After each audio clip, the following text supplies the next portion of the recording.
Jangan lupa untuk subscribe dan nyalakan lonceng notifikasinya. Agen alat testing yang sensitif terhadap berbagai varian yang ada. Saat ini pemerintah mengoptimalkan upaya tanggap darurat untuk mencegah meluasnya penularan varian COVID-19 di dalam negeri, kemudian menyusun kebijakan yang disesuaikan dengan masukan berbagai pakar dan petugas di lapangan. Kebijakan tersebut dapat dengan baik mendeteksi apapun varian yang masuk di Indonesia.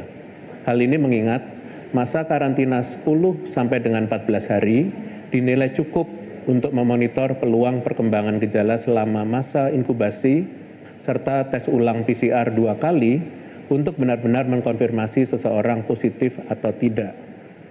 Meninjau secara spesifik perkembangan kasus varian Omikron, pemerintah menghimbau masyarakat untuk menunda perjalanan ke luar negeri apabila tidak ada kepentingan yang bersifat darurat. Apabila perjalanan harus dilakukan karena keadaan yang sangat mendesak, seperti untuk alasan kesehatan, kedukaan, atau tugas kedinasan, maka perlu adanya pelaksanaan mekanisme kedatangan pelaku perjalanan internasional sesuai prosedur yang berlaku dan terkini dalam Surat Edaran Satgas nomor 25 tahun 2021. Kami harapkan seluruh masyarakat yang terpaksa melakukan perjalanan ke luar negeri untuk terlebih dahulu memahami isi dari kebijakan tersebut. Kami memohon kesediaan masyarakat untuk bekerja sama dengan pemerintah demi menjaga kondisi perkembangan COVID-19 di Indonesia agar tetap kondusif, aman COVID. Sikap mawas untuk tidak dulu melakukan aktivitas kecuali yang bersifat darurat merupakan salah satu bentuk tanggung jawab kita untuk melindungi diri sendiri dan orang-orang di sekitar.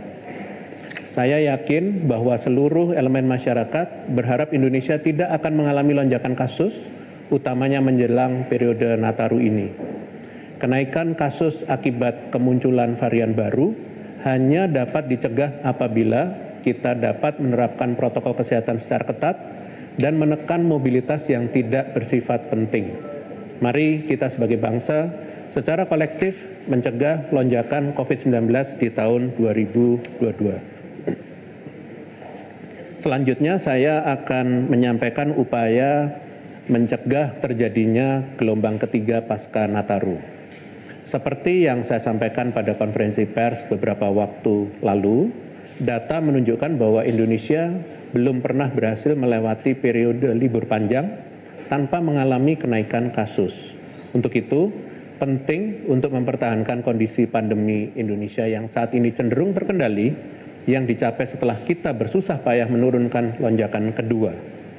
Dua upaya kunci dalam mencegah naiknya kasus pasca Nataru yang akan datang adalah upaya mengantisipasi meluasnya varian baru dan upaya mempertahankan terkendalinya kondisi kasus.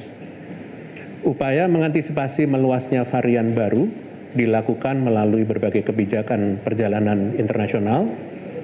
Kebijakan perjalanan internasional seperti kebijakan-kebijakan lainnya tentunya terus diperbaharui sesuai dengan perkembangan kasus COVID-19 baik di dalam negeri maupun di luar negeri.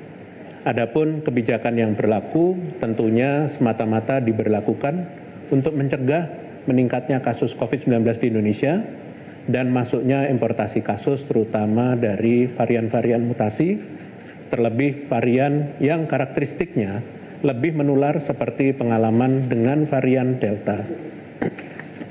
Kebijakan terhadap pelaku perjalanan internasional tentunya diterapkan sejak awal pandemi. Dalam rangka pemulihan ekonomi, di saat kasus mengalami penurunan pada bulan Juni 2020 lalu, pemerintah melonggarkan kebijakan pelaku perjalanan menjadi diperbolehkan masuk ke Indonesia dengan syarat wajib PCR di negara asal atau setibanya di Indonesia.